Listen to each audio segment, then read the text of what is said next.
Magandang araw po sa inyo lahat guys. Mayroon po nakita si kaibigan po ngayon tungkol po sa landslide na nakita po nila ngayon. Mag-ingat po daw doon sa lugar ng Pantukan at doon po sa Diat, Boringot kaibigan. Nako guys, may babala naman si kaibigan tungkol po sa landslide.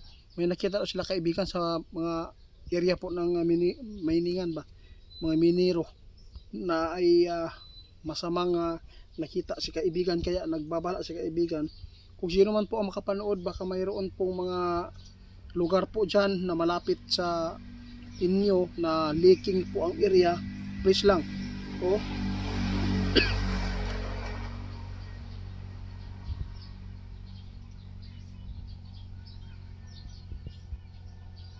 Pero kaibigan, dito talaga sa ano ito, dito sa Mindanao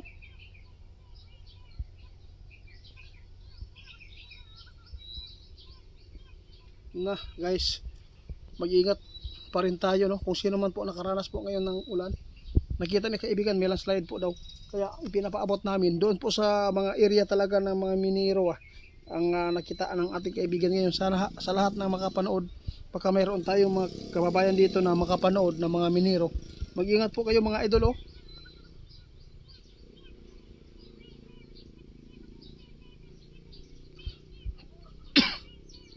Salamat linyo guys. Ang giingon ni kaibigan, wag lang po tayo magpanik kung sakali man, kung mayroon talagang mga delikado na lugar, lalo na pag nakaranas na po kayo ng mga landslide sa area ninyo.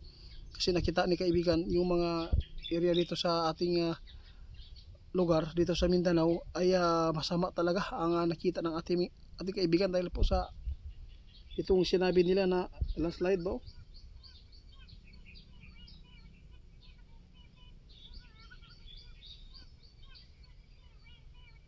Na kaya video na nataranta tayo mga idol dahil po mayroon tayong mga kapatid dyan sa mga minero, sa mga mining, mayroon pa tayong mga kamag-anak sa minero pa rin, kaya kinakabahan po ako sa babalang ito eh.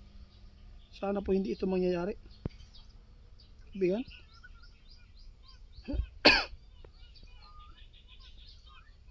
Salamat. Ang sabi ng ating kaibigan sa ngayon, sana no, may makapanood nito si kaibigan ngayon mga idol, nagbabala, tapos may sabay pang prediction si kaibigan na mangyayari po dito sa ating bansa, Luzon, Visayas, Mindanao po ito, tungkol sa bagyo at lindol. Makinig po kayo.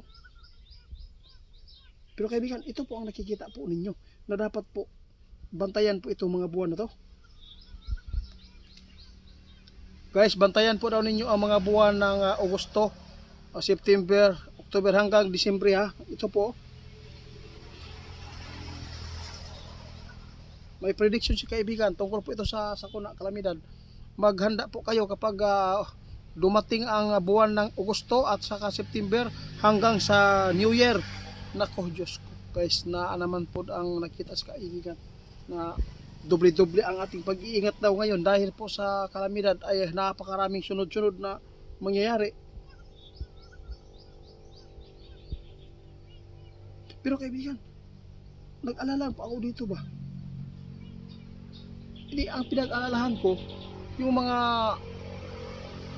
tao ba na nakaranas ng baha, hindi pa rin sila lumipat tulad doon sa doon sa Cebu.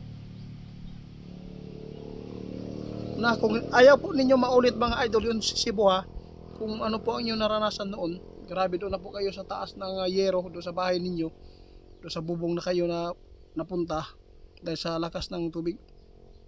Nagbabala si kaibigan, no? Maawa po kayo daw kung ayaw po ninyong marisgrasya. Sayang ba? Pumunta muna kayo, maghanap kayo ng mga bahay na pwedeng maano ninyo, mataguan ng safety. Mas maganda magbili kayo ng mga luti dyan na doon sa mga bundok, yung malayo sa baha, hindi na aabot. Si kaibigan mismo ang nagmamakaawa sa inyo. Grabe naman to kaibigan. Kung ano man daw ang naranasan noon 2025, grabe ngayon. Oo nga. Sabi ng ating kaibigan mga idol, nasa inyo na lang kung ayaw po dito talaga maniwala, bahala na po daw kayo. Basta si kaibigan nagbabala ngayon sa mga lugar na tulad po ng Mindanao dahil po sa landslide, no? Warningan po na ng ating kaibigan yung mga minero mag-ingat. Tapos mayroon pang nakita sa kaibigan na prediction ngayon na ipinapaabot ngayong Agosto at hanggang sa Dermat na. Mag-ingat kayo dahil napakarami pong mga masasagupa ninyo. Salamat kaibigan ha. Guys, wala po kami magawa kung ayaw po ninyo. Basta kami, nagpaabot po kami sa inyo na sana ay hindi kayo magsawa sa mga makapanood po sa ating video kasi isa po itong channel natin ay nakakapagbigay po ng tulong, nakapag-alarma.